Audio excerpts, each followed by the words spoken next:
Halo semua, selamat datang di channel kami Jurnal Kriminal bersama saya Atika Walo. Bagi Anda yang menyukai pembahasan tentang kasus-kasus kriminal, misteri, horor, kami sengaja membangun channel ini untuk Anda. Jangan lupa untuk mendukung channel kami dengan cara subscribe, like, komen, dan share ke media sosial yang Anda punya.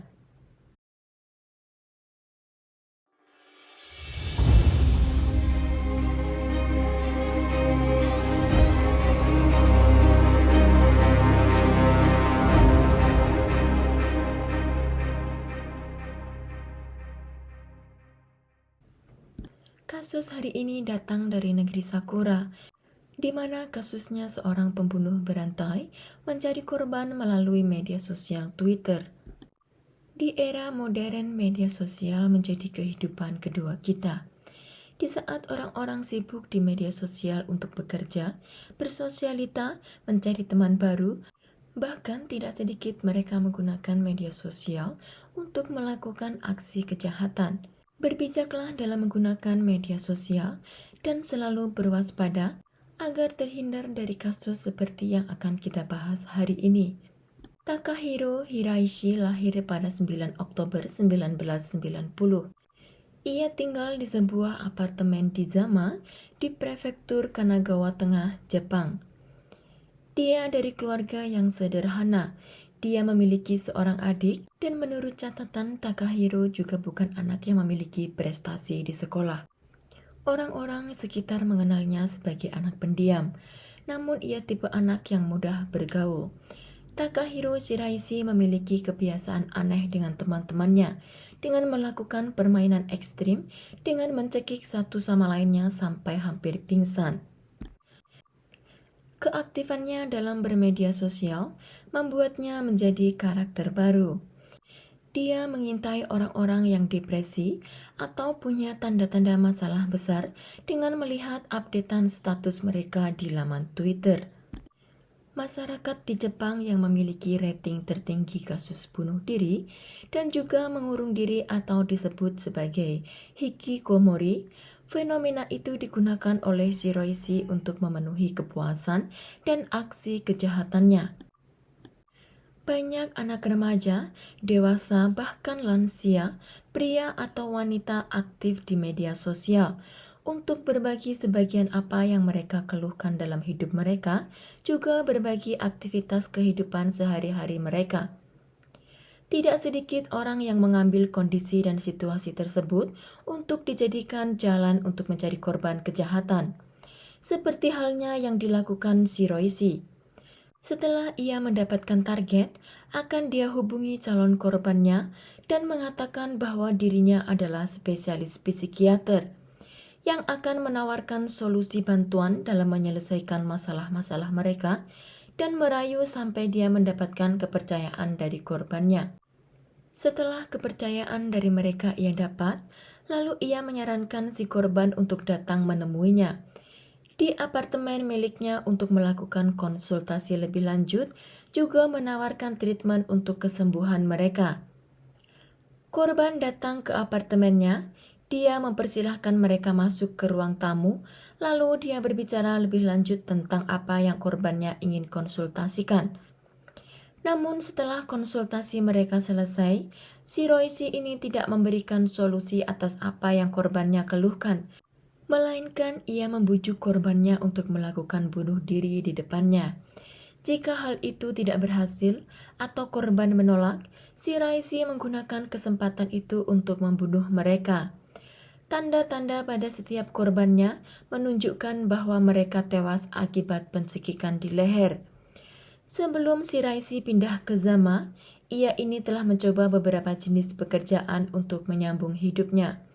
Shiraishi pernah bekerja di sebuah toko, restoran, supermarket, dan ia juga bekerja sebagai pemandu wanita ke rumah bordir, yaitu menemui wanita-wanita muda, mengajak dan memperkenalkan mereka kepada program seksual sebagai pekerja seks komersial dan membawa mereka ke rumah bordil. Atau kita lebih mengenalnya sebagai mucikari, untuk bekerja di Kabuchiko, distrik lampu merah terbesar di Tokyo. Karena profesi itu berpotensial menjadikan dirinya sebagai orang yang lebih mapan, akhirnya dia memutuskan untuk terjun dalam pekerjaan tersebut. Profesinya sebagai mucikari tidak disukai oleh masyarakat sekitar. Orang-orang sekitar mulai memperingatkan penduduk setempat tentang jati diri Takahiro Shiraishi yang kemungkinan dapat membahayakan anak gadis mereka. Karena tekanan dan ketidaknyamanan dari warga sekitar, kemudian Shiraishi pindah ke Tokyo, ke sebuah apartemen di Zama pada Agustus 2017.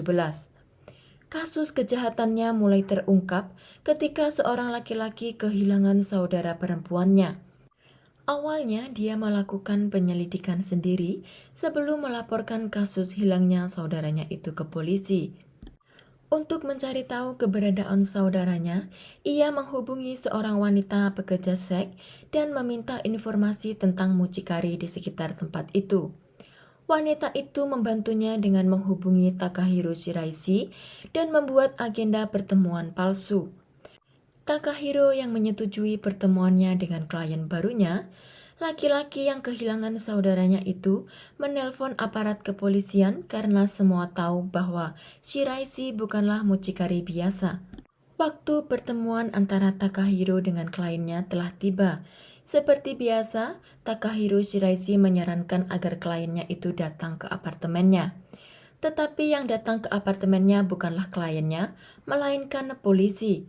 Setibanya polisi di apartemen Shiraishi yang bertanya di mana perempuan yang hilang itu, Shiraishi tampak sangat terkejut setelah membuka pintu rumahnya yang ternyata dirinya telah dijebak oleh kliennya. Ia tidak bisa berbuat banyak untuk menghindari situasi tersebut.